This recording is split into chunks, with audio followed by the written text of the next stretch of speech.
Bismillahirrahmanirrahim. Assalamualaikum warahmatullahi wabarakatuh.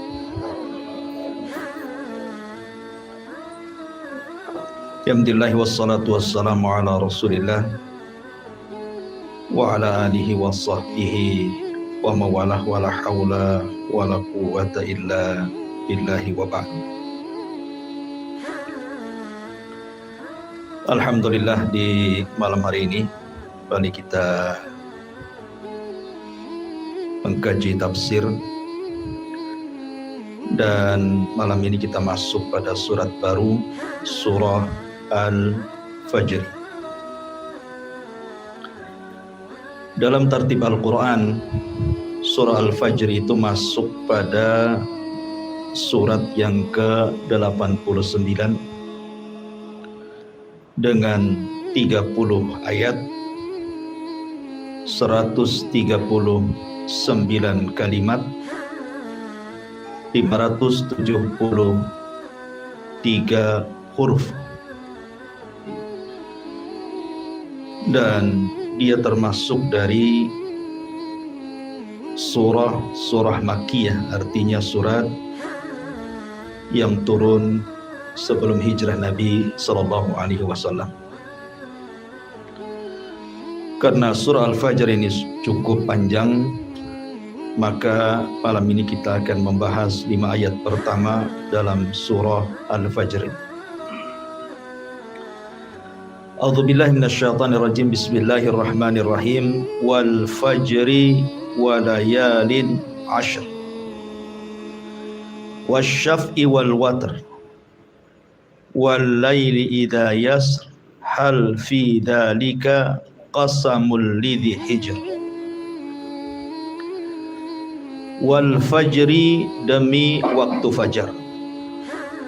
Walayalin ashri, demi malam yang 10. Wasyaf'i wal watri, demi yang genap dan yang ganjil. Walaili idza yasri, demi malam apabila berlalu. Hal fi dzalika qasamul lidhi hijr. Apakah pada yang demikian itu terdapat sumpah yang dapat dicerna orang-orang yang berakal. Ma'asyiral muslimin yang dimuliakan Allah Subhanahu wa taala. Di dalam ayat ini Allah Subhanahu wa taala bersumpah dengan waktu fajar. Sekali lagi saya ulang-ulang, kaidah sumpah dalam Al-Quran, apabila Allah Subhanahu wa taala bersumpah dengan makhluk, berarti makhluk itu punya keistimewaan di hadapan Allah. Dan paling banyak dalam Al-Quran itu Allah bersumpah dengan waktu, karena waktu inilah yang akan ditanya. Nabi SAW bersabda, la tazulu qadama abdin hatta yus'al an arba'. Tidak akan bergeser kaki anak Adam sampai ditanya 4 perkara. Semua bicara waktu. Pertama, an umrihi fima abna, tentang umurnya, kemana dia habiskan. Yang kedua, wa an syababihi fima abla, tentang masa mudanya, kemana dia lampiaskan. Ketiga, an ilmihi fima amila fi, tentang ilmunya, sudahkah ia amalkan. Dan mencari ilmu butuh waktu, mengamalkannya juga butuh waktu. Wa an malihi min aina iktasabahu wa fima anfaqahu, tentang hartanya dari mana dan kemana dia belanjakan. Mencari harta juga butuh waktu. Artinya bahwa waktu ini akan ditanya. Makanya dalam Al-Quran paling banyak Allah bersumpah dengan waktu. Wadduha, demi waktu duha. Wal asri, demi waktu asar. Di sini wal fajri, demi waktu fajar. Ma'asyiral muslimin yang dimuliakan Allah Azza wa Jalla, mungkin saya akan sedikit panjang lebar bicara tentang waktu fajar, karena banyak rahasia di waktu fajar itu, walaupun sebagiannya sering saya jelaskan. Kenapa Allah Subhanahu wa taala sampai bersumpah dengan waktu fajar? setiap umat itu punya permulaan hari. Dan permulaan hari bagi umat Islam itu waktu fajarnya. Disinilah Allah Subhanahu wa ta'ala pertama kali menurunkan wahyu kepada Rasul di Gua Hira. Kapan? Di waktu fajar. Artinya di waktu inilah Al-Quran pertama kali turun ke dada Rasul. Di waktu ini pula Jibril turun menemui Rasul. Dan di waktu ini pula permulaan kebenaran muncul di tengah-tengah kegelapan jahiliyah. Makanya waktu fajar, waktu yang luar biasa. Di waktu fajar ini pula sejarah bermula masuk Islamnya kalangan jin. Ketika Allah Subhanahu wa ta'ala berfirman, wa id sarafna ilaika nafaran minal jinni yastami'unal qur'ana. Ingatlah ketika kami palingkan kepadamu wahai Muhammad sekelompok dari kalangan jin yang mendengar Al-Quran. Dan dalam surah Jin, Qul uhiya ilayya annahu istama'a nafarun minal jinni faqalu inna sami'na qur'anan ajaba. Dan telah diwahyukan kepadaku bahwa sekelompok jin itu mereka mendengar Al-Quran dan mereka mengatakan dengan Al-Quran itu amanna bih, kami beriman. Artinya sejarah kaum jin yang beriman kepada Nabi SAW dan Islam itu dimulai waktu fajar.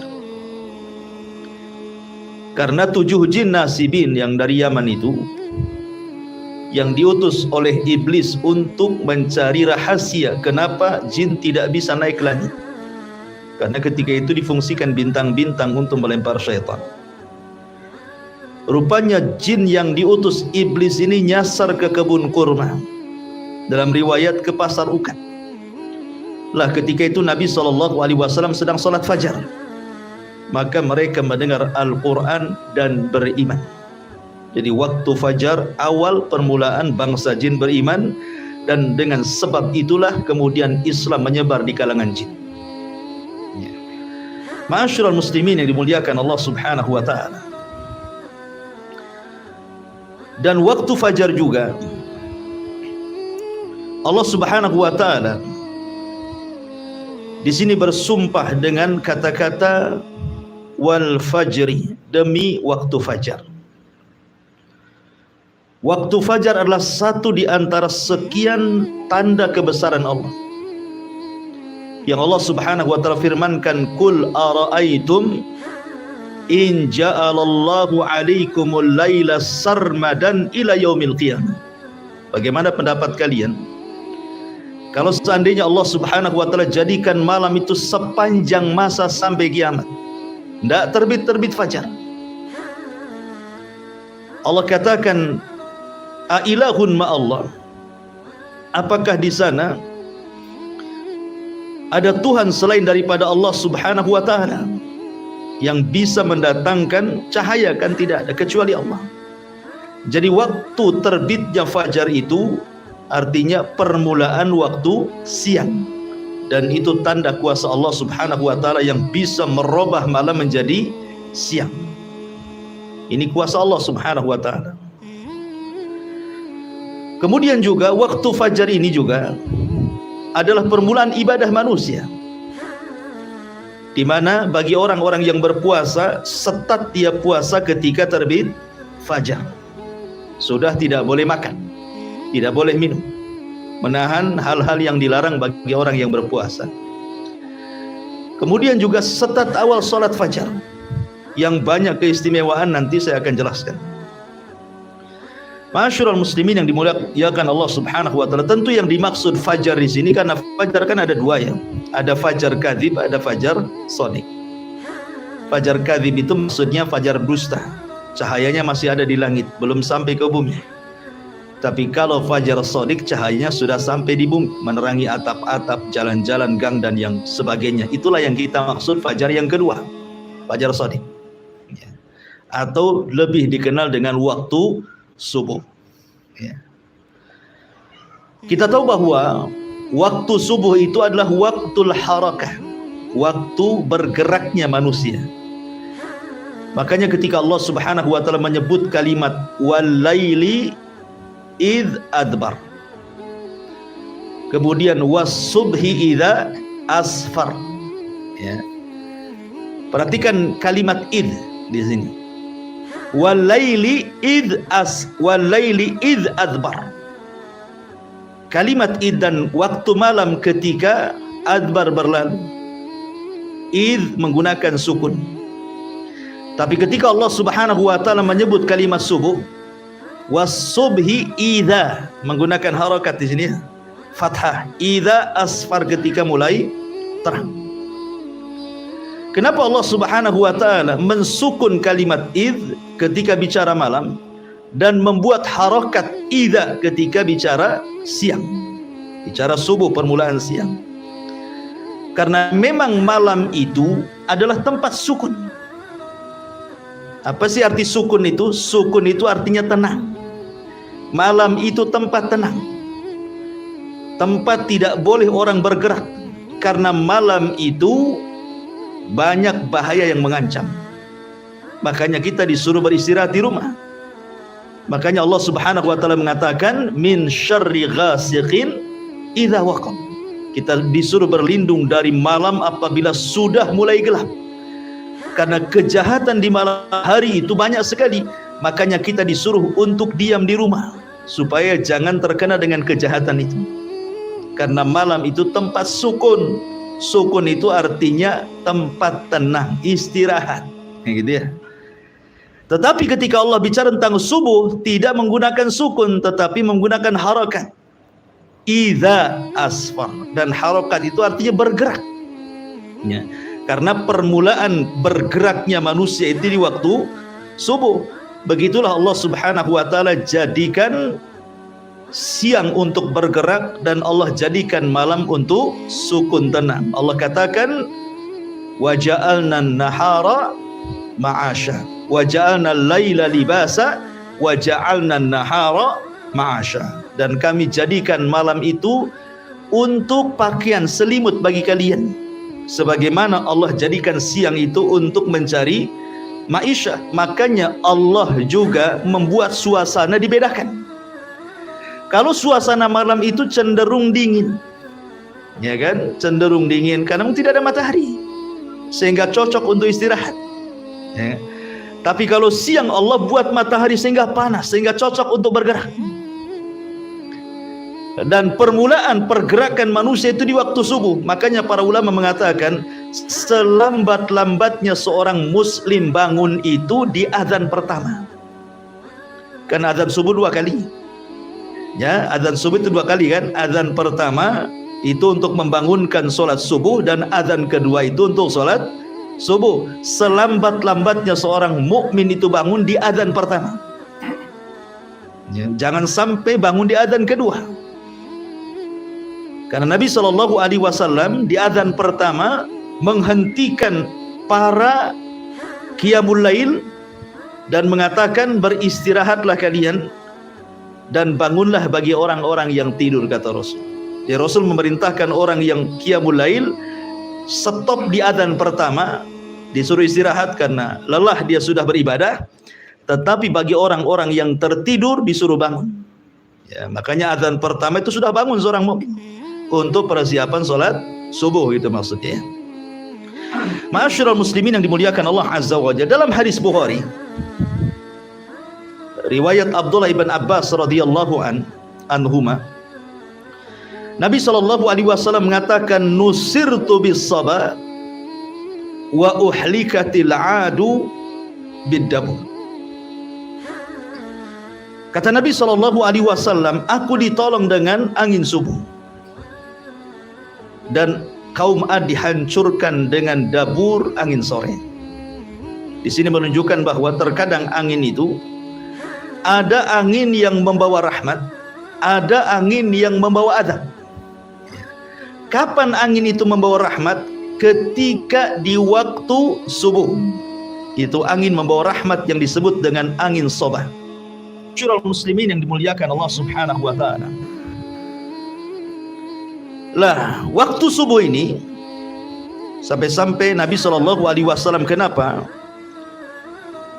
apabila menyerang sebuah kaum, dalam sebuah hadis yang dikeluarkan Imam Bukhari, Nabi SAW itu tidak pernah menyerang musuh di waktu siang, tidak pernah menyerang musuh di waktu sore, tidak pun menyerang musuh di waktu malam. Nabi kalau menyerang musuh itu menunggu waktu subuh, ya, menunggu waktu subuh. Jadi apabila kemudian di sebuah daerah yang hendak diserang itu dia mendengar suara azan, maka Rasul tidak akan menyerang, berarti daerah itu dianggap daerah muslim. Tapi kalau seandainya dia tidak mendengar azan, maka Rasul akan menyerbunya. Dari sini kata Syekhul Islam Ibn Taimiyah rahimahullahu taala, bahwa di antara perbedaan biladul muslim wa biladul kufar, negeri dikatakan negeri Islam dan negeri dikatakan negeri kafir itu, salah satunya apabila masih terdengar suara azan. Kalau suara azan di mana-mana, berarti negeri itu negeri Islam. Walaupun mungkin di undang-undang negara itu tidak 100% mengamalkan undang-undang Islam, tetapi di negeri itu bebas suara azan itu mantul dari satu tempat ke tempat yang lainnya, berarti negeri itu negeri Islam. Hanya semata-mata mendengar azan, karena azan itu bagian syiar gitu ya, bagian syiar. Berarti ketika syiar nampak, berarti negeri itu negeri Islam. Karena ada sebagian firqah di negeri kita ini yang mudah mentogut-togutkan negara. Oh, negara kita ini negara togut, presidennya togut, menterinya togut, maka siapa yang dukung togut? Jadi yang nggak togut dia aja, kan? Ya. Tapi sudah dibubarkan sama pemerintah. Alhamdulillah. Ya. Ma'asyiral muslimin yang dimuliakan Allah Subhanahu wa taala. Lah, Nabi SAW kalau tidak mendengar suara azan, maka Rasul menyerbu. Makanya dalam surah Al-Adiyat, apa kata Allah Subhanahu wa taala? Fal mughirati subha. Ketika Nabi SAW dihabar khuakan oleh orang-orang munafik, ketika mengirim pasukan Ali dan beberapa orang, kemudian ada kabar bahwa pasukan itu mati, kudanya dirampas dan yang lain sebagainya, Allah turunkan surah Al-Adiyat. Salah satu lafadznya dalam surah Al-Adiyat itu fal mughirati subha, bahwa Ali dan pasukannya itu sedang menyerbu musuh di waktu subuh. Ya, jadi para sahabat mengikuti sunnah Nabi SAW menyerbu di waktu subuh, karena disitulah ada angin kemenangan yang disebut dengan angin soba, yang diteliti oleh para ilmuwan kedokteran dan kesehatan, bahwa angin itu membawa kesehatan yang luar biasa. Ya, angin itu membawa kesehatan yang luar biasa apabila seseorang terkena angin di pagi hari. Makanya sering saya nasihatkan kalau habis subuh buka jendela, buka pintu biar angin itu masuk. Ya, itu angin membawa rahmat dan juga kesembuhan penyakit. Ma'asyiral muslimin yang dimuliakan Allah Azza wa Jalla. Aisyah radhiyallahu anha pernah mengatakan,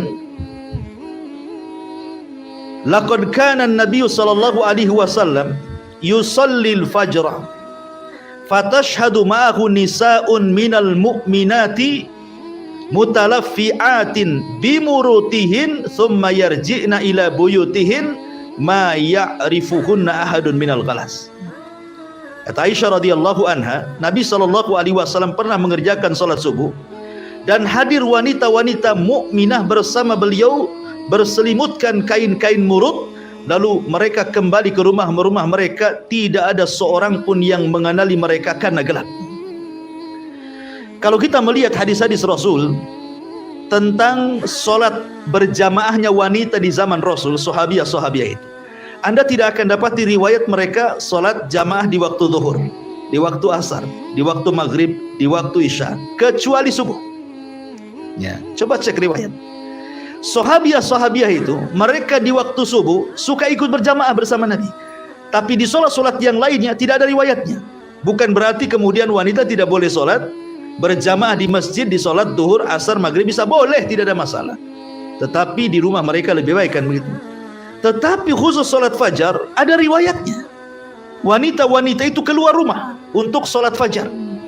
Kenapa? Sekali lagi karena mencari berkah waktu pagi, karena Nabi SAW bersabda, Allahumma barik li ummati fi bukuriha. Ya Allah, berkahi umatku di waktu paginya. Ya Allah, berkahi umatku di waktu paginya. Makanya mereka keluar mencari berkah sepanjang perjalanan dari rumah itu ke masjid. Ya, makanya rugi kalau seandainya orang-orang yang tidak keluar ke masjid dalam melaksanakan sholat fajar. Itu waktu berkah. Ada angin soba di situ. Kemudian di sini juga ada faedah bahwa lihat bagaimana wanita-wanita ini keluar, mereka mengenakan dan menutup jilbab-jilbab mereka. Padahal gelap saja mereka pakai jilbab, artinya menutup aurat, apalagi terang gitu. Menunjukkan bahwa para sahabiah Nabi SAW teramat sangat malu kepada diri mereka. Gelap-gelap pun mereka pakai menutup aurat semuanya, apalagi tidak gelap. Ya, sekarang terbalik gitu. Gelap makin dibuka, terang pula ditutup. Ya. Ma'asyiral muslimin yang dimuliakan Allah Azza wa Jalla. Ini secara umum keutamaan waktu fajar. Ya. Kemudian juga waktu fajar ini kalau kita melihat sejarah, Fir'aun itu dihancurkan di waktu fajar. Di tanggal 10 Muharram di waktu fajar, Fir'aun itu ditenggelamkan. Tenggelamkan oleh Allah Subhanahu wa Ta'ala, disaksikan oleh Musa dan Bani Israel. Makanya ketika Musa melihat Fir'aun ditenggelamkan di waktu fajar, dia berpuasa sebagai bentuk syukurnya. Makanya ketika Rasul kemudian hijrah dari Mekah ke Madinah, melihat orang-orang Yahudi sedang berpuasa di tanggal 1 Muharram, di tanggal 10 Muharram itu, kata Rasul, "Ini puasa apa kalian?" Maka orang-orang Yahudi mengatakan, "Kami berpuasa dalam rangka menghormati Nabi kami Musa karena diselamatkan dari kejaran Fir'aun yang ditenggelamkan kapan? Di waktu fajar di tanggal 10 Muharram." Makanya Musa berpuasa, kami pun berpuasa. Maka Rasul mengatakan, "Nahnu atau ana ahaqqu bi Musa." Saya lebih berhak menghormati Musa dibandingkan kalian. Maka Rasul pun kemudian berpuasa tanggal 10 Muharram dan memerintahkan sahabatnya untuk berpuasa, dan inilah puasa wajib pertama dalam Islam sebelum ada puasa Ramadan. Tanggal 10 Muharram, ya kan? Ma'asyiral muslimin yang dimuliakan Allah Azza wa Jalla, adapun keutamaan yang luar biasa salat fajar itu. Orang yang bangun di waktu fajar, maka dia hakikatnya telah keluar dari ejekan dan olokan syaitan.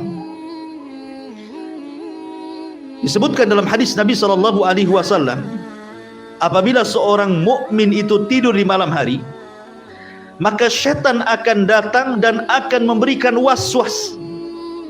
Makanya kita berlindung dari waswas syaitan. Min syarri al-waswasil khannas, ya. Dari waswas yang ditimbulkan oleh syaitan dari kalangan jin.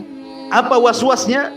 Maka syaitan akan datang kepada orang yang tidur itu, kemudian mengencingi telinganya. Setiap dia kencingi telinganya, maka dia akan berikan waswas dan mengatakan, "Lailun tawilun farqud," kata syaitan itu. Malam masih panjang, tidur saja. Padahal sudah fajar tuh, masih aja malam masih panjang, tidur saja. Setiap dikencingi ngomong begitu waswasnya tuh. Lah para ulama sudah saya katakan bahwa apa makna setan mengencingi orang itu? Yang pertama artinya setan sedang mengejek orang itu. Coba bayangkan dikencingi, apa enggak diejek itu? Kita saja diludahi, sakit hati kan itu, apalagi sampai dikencingi itu muka kita. Setan hari-hari mengencingi telinga kita, ini ejekan setan kepada kita. Makna yang kedua artinya setan hendak menyumpat telinga orang tersebut sehingga dia tuli dari kebenaran. Apapun nasihat kepada dia ditolaknya. Makanya orang yang jarang sholat fajar, maka keras hatinya dan sulit mendapatkan nasihat. Karena sudah tuli itu, sudah dikencingi hari-hari oleh setan, sehingga peka telinganya, mau menerima kebaikan. Makna yang ketiga, hakikat artinya setan betul-betul mengencingi telinganya. Maka orang yang bangun di waktu fajar, pertama dia berzikir setelah bangun, maka hilang satu ikatan, ya. Kemudian dia pun berwudu, maka hilang dua ikatan. Kemudian dia pun sholat fajar, maka hilang tiga ikatan. Dalam hadis Nabi SAW mengatakan, selain setan mengencingi orang yang tidur, setan pun mengikat tengkuk setiap orang yang tidur. Lah tengku inilah ketika diikat, sengaja diikat supaya susah bangun, supaya lewat subuh gitu, maksudnya diikat tengkunya itu. Terkadang dimimpikan oleh syaitan supaya orang ini tidak bangun. Makanya ketika dia terbangun hilang satu ikatan, ketika dia berwudu hilang dua ikatan, ketika dia sholat hilang tiga ikatan. Kata Nabi SAW, maka orang ini akan menjadi tayyibun nafsi nasyatan, maka dia akan semangat hidupnya, tahu jalan hidupnya, dan hatinya akan bersih, tidak ada kedengkian. Tetapi kalau dia tidak bangun, maka sebaliknya kata Nabi SAW, wa illa khabithun nafsi kaslan, dia menjadi pemalas dan juga hatinya dikotori dengan hasad dan kedengkian. Bahkan sebagian para ulama mengatakan khabithun nafsi artinya akan banyak masalah-masalah yang menimpa tanpa tahu apa sebabnya. Jadi orang yang tidak pernah sholat subuh itu akan banyak masalah itu, ya. Ma'asyiral muslimin yang dimuliakan Allah Azza wa Jalla. Adapun tentang khususnya sendiri, ya, bahwa waktu fajar itu ada sholat fajar. Sholat fajar ini juga banyak keistimewaan luar biasa, di mana Allah Subhanahu wa Ta'ala akan berikan cahaya di wajahnya. Tidak mesti harus hitam jidatnya, tidak. Tetap Allah Subhanahu wa Ta'ala berikan cahaya bukan hanya di dunia saja, tapi juga di akhirat. Kan Nabi SAW mengatakan, basyaril masya'ina fi dhulumatil laili bin nuri tama yaumal qiyamah. Kabar gembirakan kepada orang-orang yang berjalan di malam hari, maksudnya untuk melaksanakan fajar, bahwa dia akan mendapatkan cahaya yang sempurna pada hari kiamat. Dan itu yang kita inginkan.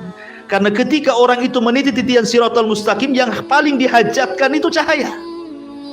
Ya, itulah yang paling dihajatkan ketika meniti siratal mustaqim. Orang yang sholat fajar, dia akan diberikan cahaya sempurna, sehingga dia bisa menyeberangi titian dengan sempurna. Kemudian juga tidak ada pahala yang dilipat gandakan dalam sholat kecuali sholat fajar dan asar.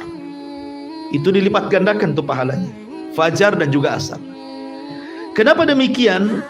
Karena malaikat-malaikat yang mencatat kebaikan di malam hari dan malaikat-malaikat yang mencatat kebaikan di siang hari itu perjumpaannya itu di sholat fajar. Jumpanya itu di sholat fajar. Jadi sholat malaikat malam naik, malaikat siang turun. Lah itu jumpanya ketika manusia sedang sholat fajar. Makanya Nabi SAW mengatakan ketika Allah Subhanahu wa Ta'ala bertanya kepada para malaikat yang mencatat kebaikan di malam dan siang itu, ma taraktum ibadi, sedang apa kau tinggalkan hamba-hambaku? Maka kemudian malaikat-malaikat siang dan malam mengatakan, atainahum wahum yusallun wa taraknahum wahum yusallun. Kami datang mereka sedang sholat, kami tinggalkan mereka sedang sholat. Artinya sholat fajar dicatat oleh malaikat malam plus dicatat oleh malaikat siang, didobelkan pahalanya.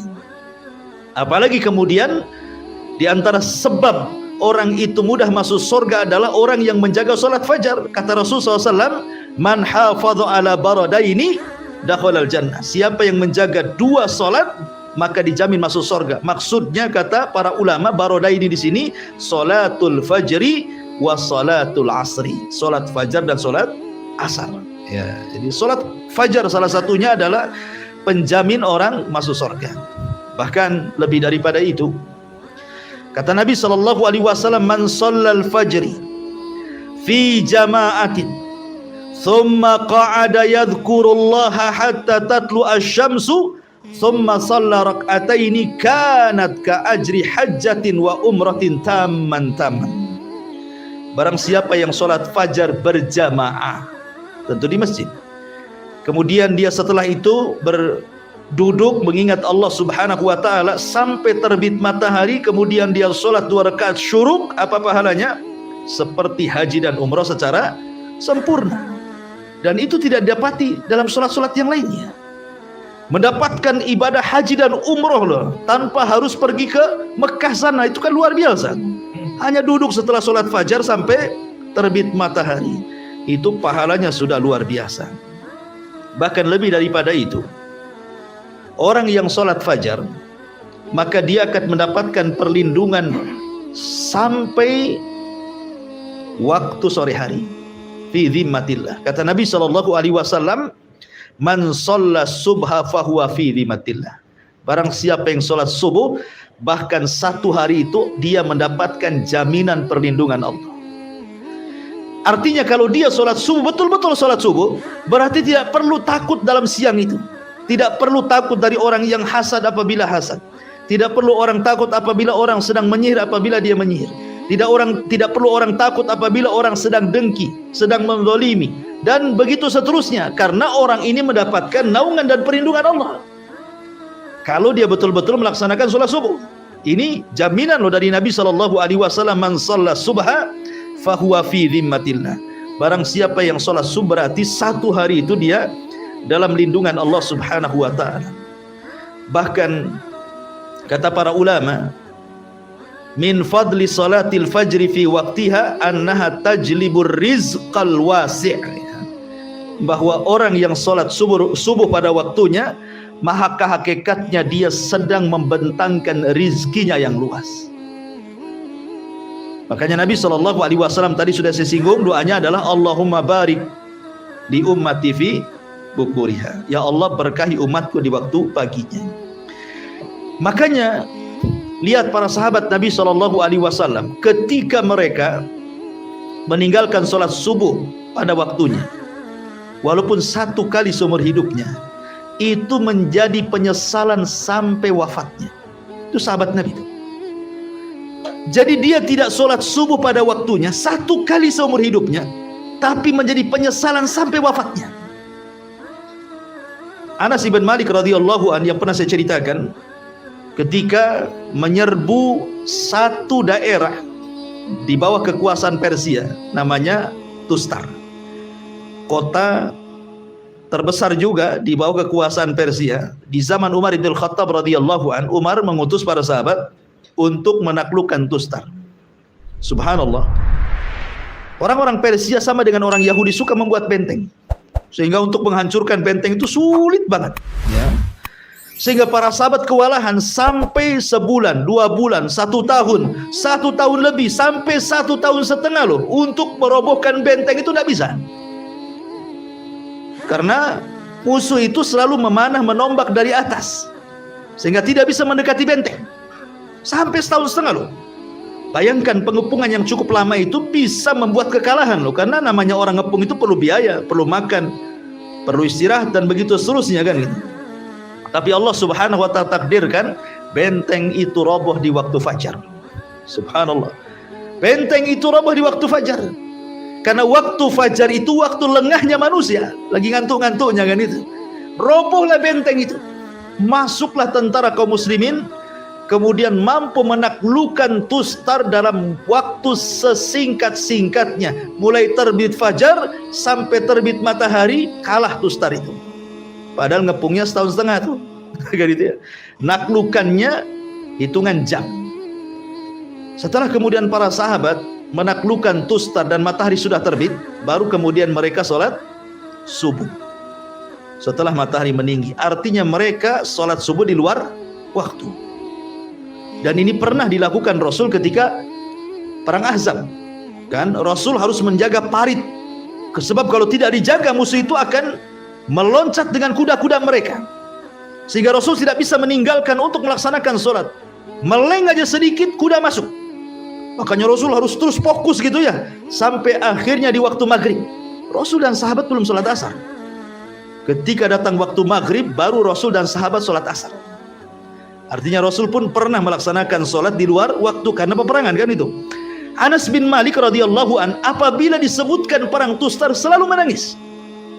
Kenapa? Sampai ditanya, bukankah perang Tustar Allah menangkan? Kenapa engkau menangis, wahai Anas? Kata Anas bin Malik radhiyallahu an, aku tidak menyesali perang Tustar. Itu kemenangan dan kebahagiaan dan nikmat Allah yang Allah anugerahkan kepada kita kaum muslimin. Tapi aku menangis apabila disebutkan perang Tustar, karena ketika itu aku tidak sholat subuh pada waktunya, melainkan setelah terbit matahari. Dan itu menjadi penyesalan Anas ibn Malik sampai wafatnya. 1 kali loh ya, dia tetap sholat, cuman sholat di luar waktu, dan itu pun karena dururah, namanya perang ya. Ada waktu-waktunya tidak bisa kita melaksanakan sholat khauf ketika genting-gentingnya perang. Makanya Rasul pun pernah meninggalkan asar dan waktu sholat asar di waktu maghrib. Begitu juga sahabat sholat fajar ketika terbit matahari. Artinya ada kemimpinan satu subuh kan. Secara hukum fikih tidak ada masalah. Anas bin Malik radhiyallahu anhu dan bagi para sahabat yang lain bahwa sholat tepat waktu itu, apalagi sholat fajar, itu sesuatu yang berharga bagi mereka. Jangankan sholat wajibnya, sholat sunnahnya saja lebih baik dibandingkan dunia dan isinya, kan itu. Rakaatai al-fajri khairun minad dunya wa ma fiha. Sholat rakaat fajar saja lebih baik dibandingkan dunia dan isinya. Yang namanya dunia dan isinya kan macam-macam. Ada mobil, ada rumah mewah, ada tanah, macam-macam ya. Tapi tidak lebih baik daripada 2 rakaat sunnah fajar. Kalau 2 rakaat sunnah fajar saja itu segitu pahalanya, gimana subuhnya? Yang merupakan kewajiban Allah Subhanahu wa ta'ala. Makanya kenapa sholat sunnah 2 rakaat fajar itu disebut rak'ataini khafifataini, 2 rakaat yang diringankan. Tidak boleh panjang-panjang ya. Makanya ditentukan kan bacaannya. Rakaat pertama qul ya ayyuhal kafirun kan itu ya. Rakaat yang kedua qul huwallahu ahad. Ya. Dipendekkan, kenapa? Karena yang dipentingkan bukan 2 rakaat salatnya tapi subuhnya. Ya. Nanti kalau kelamaan 2 rakaat fajarnya, nanti lemas ketika subuhnya. Tidak mungkin orang mendahulukan yang sunnah dibandingkan yang wajib, kan begitu ya. Makanya dibuat ringanlah solat itu supaya subuh bisa dipanjangkan. Makanya sependek-pendeknya Rasul solat subuh itu paling pendek membaca 100 ayat dalam Al-Quran. Di antara sekian solat yang disunahkan dipanjangkan itu solat subuh. Sholat subuh itu dipanjangkan dibandingkan sholat-sholat yang lainnya. Karena paling pendek Rasul membaca 100 ayat di sholat subuh itu. Menunjukkan panjang dibandingkan sholat yang lainnya. Ma'asyiral muslimin yang dimuliakan Allah Azza wa Jalla, apalagi yang lebih hebat dibandingkan itu, orang yang menjaga sholat fajar, ikhwan, itu akan mendapatkan kenikmatan yang paling besar dari semua nikmat yang ada di dunia dan semua nikmat yang ada di surga. Dia akan mendapatkan kenikmatan yang lebih besar dibandingkan semua nikmat yang ada di bumi, bahkan semua nikmat yang ada di surga. Apa itu? Ru'yatullah, memandang wajah Allah. Ketika Nabi SAW berkumpul bersama para sahabatnya, kemudian melihat bulan purnama, apa kata Rasulullah? Kata Nabi SAW, innakum satarawna rabbakum kama tarawna hadzal qamar la tudamuna fi ru'yatihi fa istata'tum alla taghlibu ala salati qabla tulu'i syamsi wa qabla ghurubiha faf'alu, kata Rasulullah. Kalian akan melihat Rabb kalian sambil melihat bulan, kata Rasul. Kalian akan melihat Rabb kalian seperti kalian melihat bulan itu, tidak berdesak-desakan. Ya kan, kalau lihat bulan kan enggak berdesak-desakan kan, karena tinggal nengok aja ke atas nampak bulan kan itu. Rasul ingin menyamakan cara melihat, bukan Allah seperti bulan, bukan, cara melihat ya. Kemudian kata Nabi SAW, kalau kalian ingin ya, alla taglibu ala salati qabla tulu'il fajri wa qabla ghurubihi faf'alu. Kalau kalian ingin melihat Allah Azza wa Jalla ya, maka jangan pernah terkalahkan untuk melaksanakan salat sebelum terbit matahari, maksudnya subuh, dan sebelum terbenam matahari waktu, artinya salat asar. Bahwa orang yang menjaga 2 salat ini sebab terbesar kita mendapatkan kenikmatan yang jauh lebih nikmat dibandingkan surga itu sendiri, apalagi nikmat dunia berupa ru'yatullah azza wa jalla, melihat dan memandang wajah Allah Subhanahu wa taala. Ma'asyiral muslimin yang dimuliakan Allah Subhanahu wa taala, kemudian juga waktu fajar ini salah satunya adalah salatul fajri taqi min adzabillahi wa ghadabi wa iqabi. Bahwa salat fajar itu bisa menghindarkan dari azab Allah, kemarahannya, bahkan iqabnya. Dan salatul fajar min asbabin najati minan nar, salat fajar itu diantara penyebab seseorang terhindar dari neraka. Tentu ada beberapa perkara yang membantu kita untuk bangun di waktu fajar. Secara global ada 5. Yang pertama, jangan lupa baca doa sebelum tidur. Doa, karena itu hal yang bisa membangunkan kita di akhir malam. Kemudian yang kedua, jangan bermaksiat sebelum tidur. karena maksiat itu yang membuat orang tidak bisa bangun di waktu subuh. Kemudian yang ketiga, berusaha untuk membayangkan keistimewaan solat fajar yang sudah saya jelaskan. Kalau bangun di solat fajar itu waktu yang sangat istimewa. Orang kalau sudah tahu keutamaannya pasti ingin mengejarnya. Maka rasakan keutamaan solat fajar supaya mudah bangun.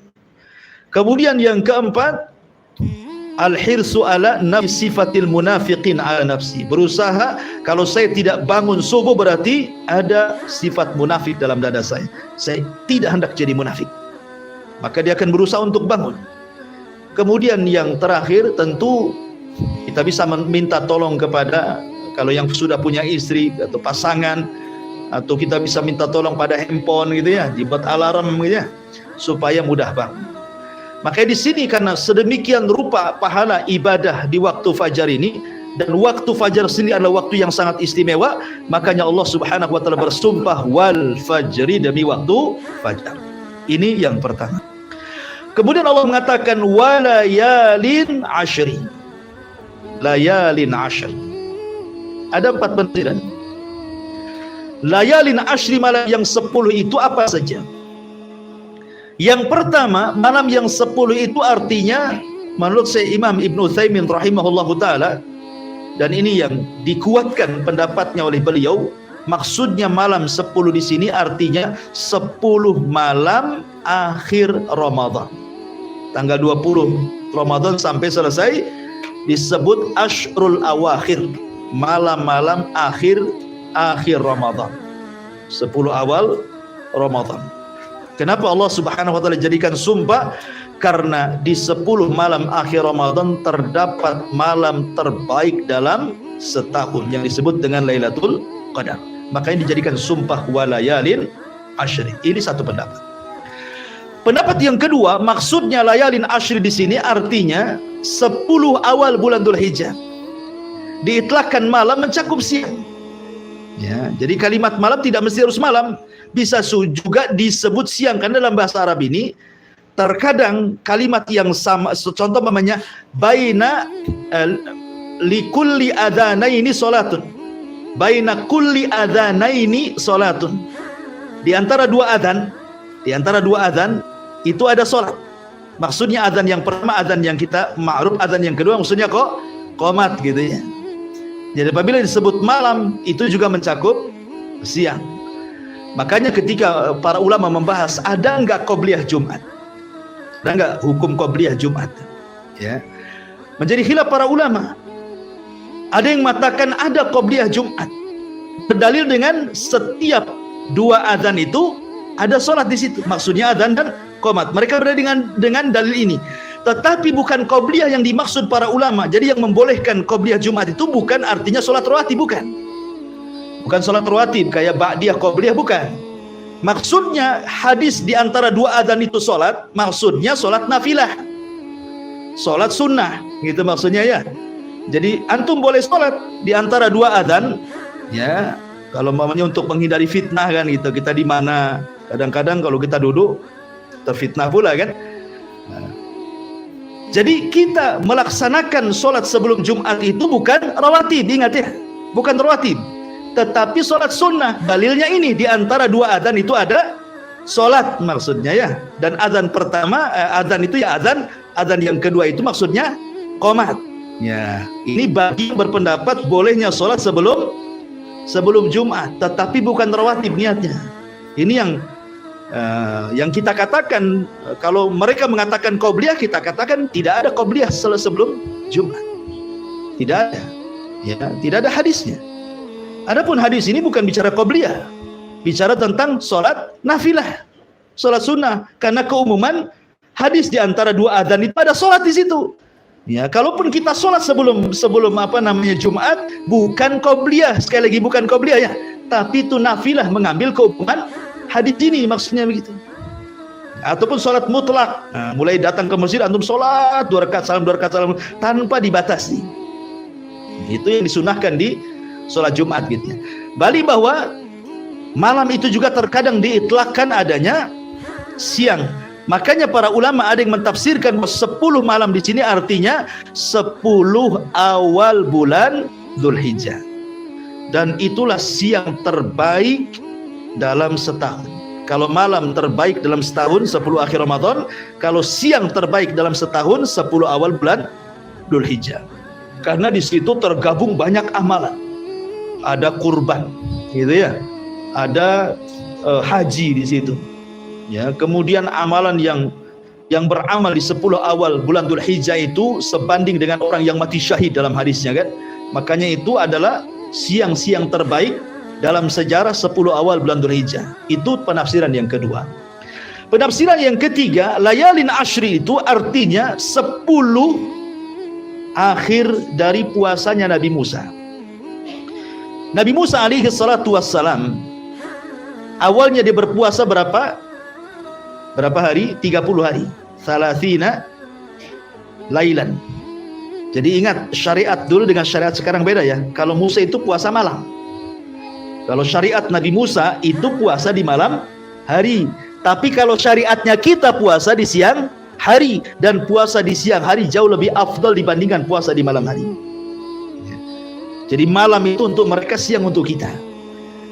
Nabi Musa alaihi salatu wassalam puasa di malam hari sampai 30 hari. Ketika di hari 30, karena dia akan berdialog dengan Allah Azza wa Jal, maka dia mengambil siwak untuk menyiwak giginya karena takut bau, membatalkan puasanya.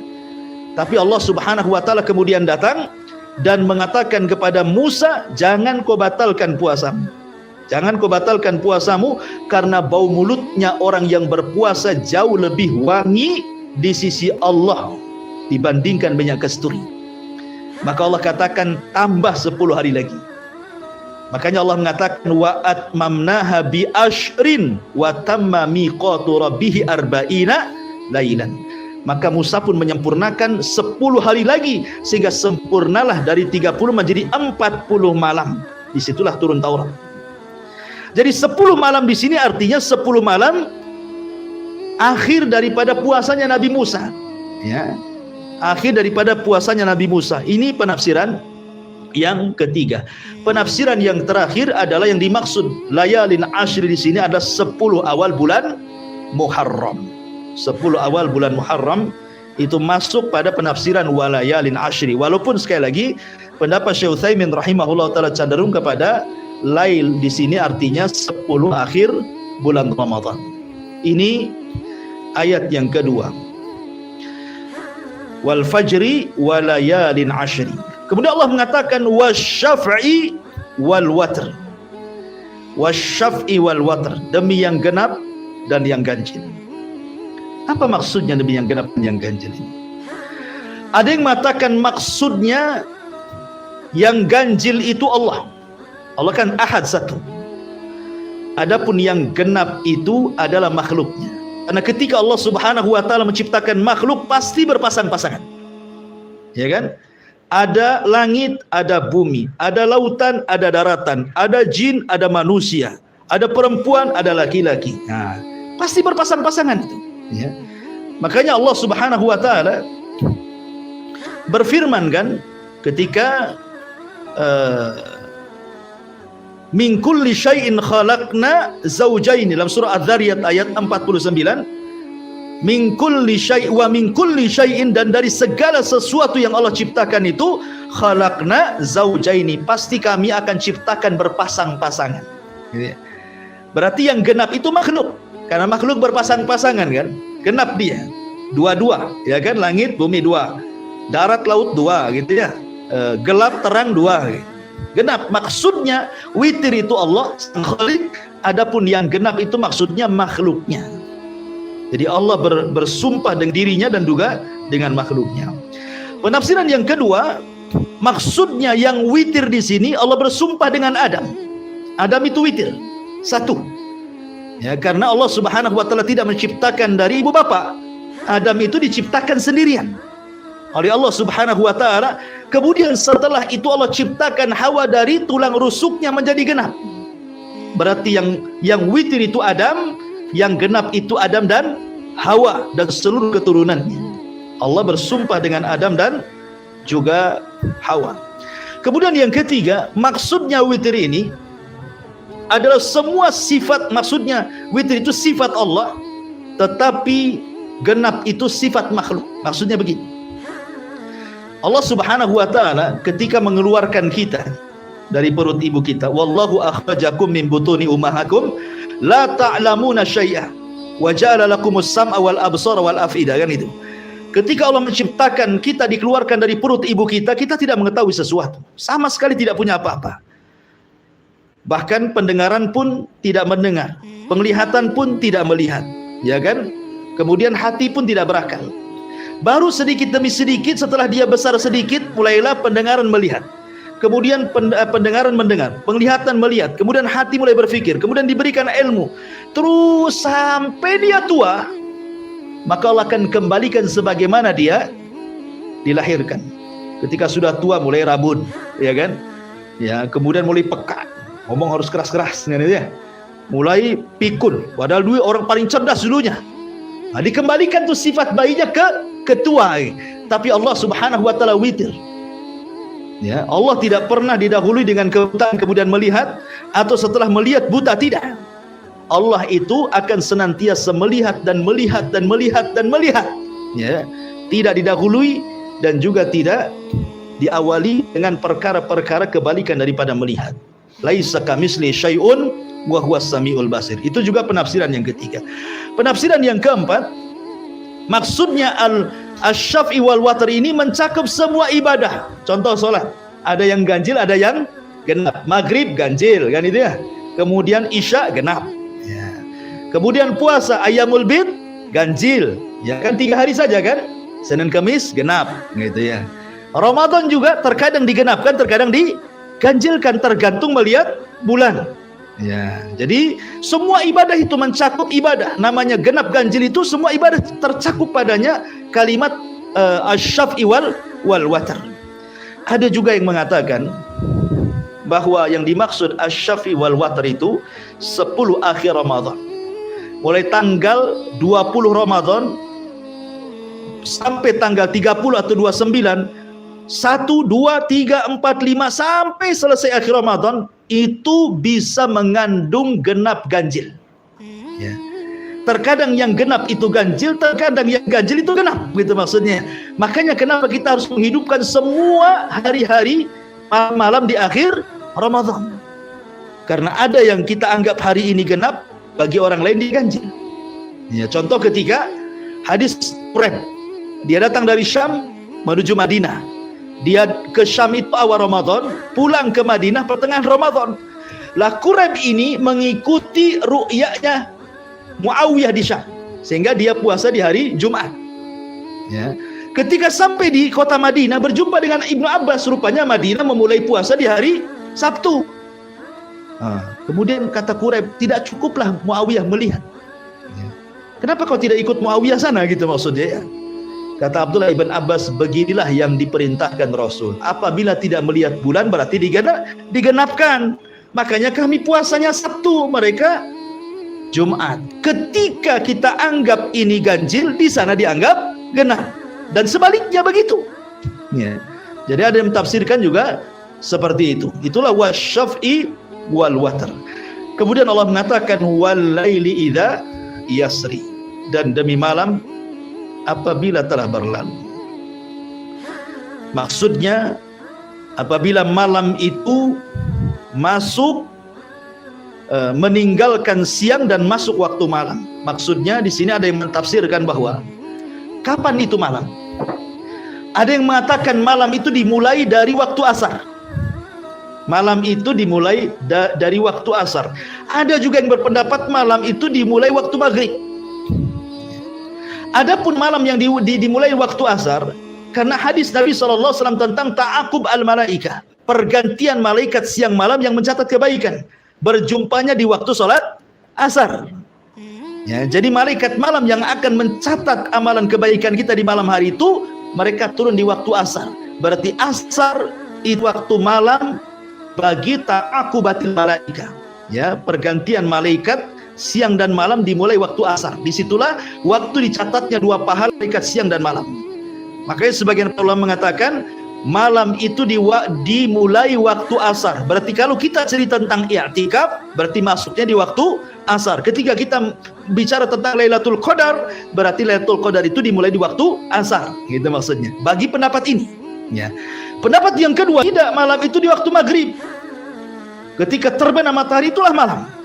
Ya, itulah malam gitu. Jadi ada dua pendapat tentang apa itu malam. Ya, malam itu maksudnya setelah maghrib, karena disitulah ada waktu sholat maghrib. Nanti terus ke malam lagi ada isya, ke malam lagi ada witir, ya, setelah isya sampai sepertiga malam sampai subuh. Jadi banyak amalan di malam hari. Dan saya sudah jelaskan bahwa ibadah di malam hari lebih afdal dibandingkan ibadah di siang hari.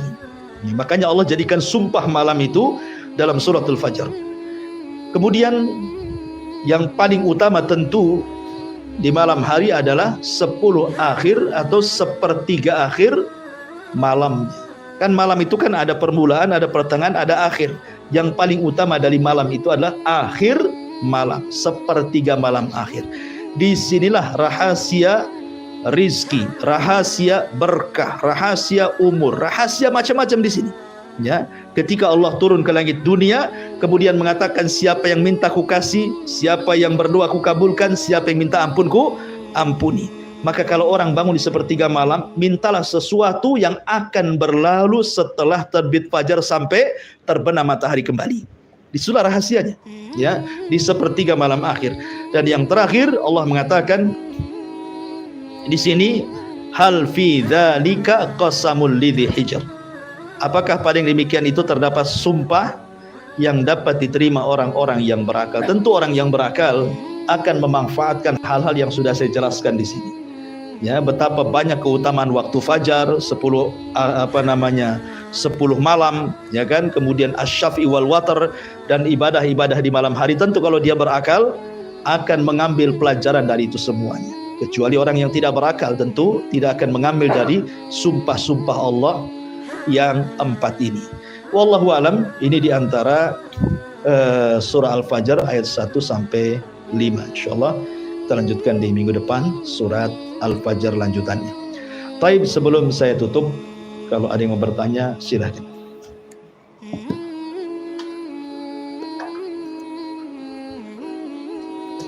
Taib.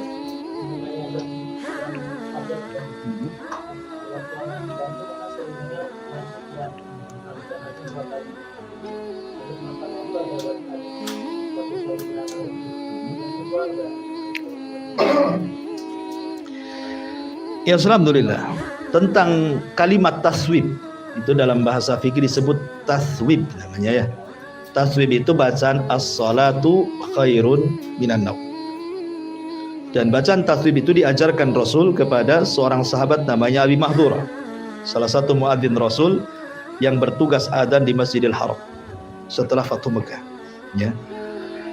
Terjadi khilaf para ulama tentang taswib ini diletakkan di mana. Apakah di adzan pertama ataukah di adzan kedua? Sekali lagi ini khilaf panjang sebenarnya. Tidak mungkin saya bentangkan, ya karena juga perlu pembahasan. Memang ada sebagian para ulama mengatakan taswib itu di adzan pertama. Di adzan pertama maksudnya sebelum adzan subuh, ya. Tapi ada juga yang mengatakan bahwa riwayatnya tidak kuat sehingga taswib itu dikembalikan kepada azan subuh. Maksudnya, ya, ma'ruf azan subuh as-salatu khairu minan naum. Ya, walaupun saya sendiri cenderung kepada pendapat azan subuh as-salatu khairu minan naum. Tapi kalau seandainya ada di azan pertama dia mengatakan as-salatu khairu minan naum, tidak ada masalah. Dan itu juga ada sebagian pendapat ulama seperti itu. Ini kalimat taswib namanya. Jadi ini perkaranya luas, masalah fikih. Ya, bagi Anda yang mengatakan as-salatu khairu minan naum di azan pertama silahkan, karena juga ada ulamanya yang berpendapat seperti itu. Bagi yang sholat subuh juga silahkan. Dan saya cenderung kepada sholat subuh. Wallahu a'lam.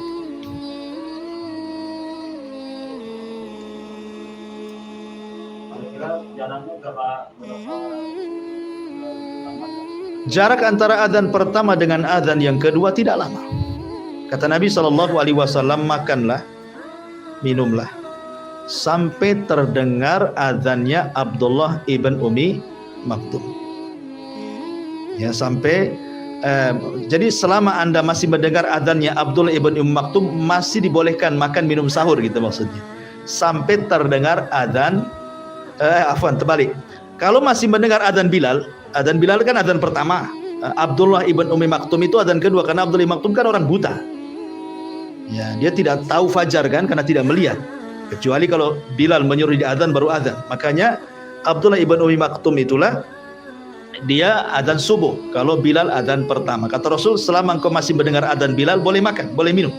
Ya, sampai kau mendengar adzannya Abdullah ibn Ummi Maktum, maka tahan, karena itu sudah adzan subuh. Dan dalam hadis Zaid, ketika Nabi SAW ditanya soal jarak antara sahur dia dengan azan subuh berapa, seperti membaca 50 ayat Al-Quran.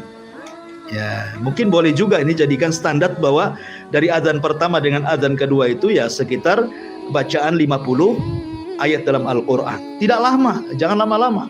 Jam subuh, jam 3 azan pertama ya tidur lagi. Itu kan gunanya untuk membangunkan sholat subuh. Jadi mendekati waktu subuh. Ya, kalau jam 3 itu ya untuk sholat malam namanya. Nanti 3 kali pula azan. Gitu. Tetapi ini namanya sunnah mahjurah, ya, sunnah yang banyak ditinggalkan.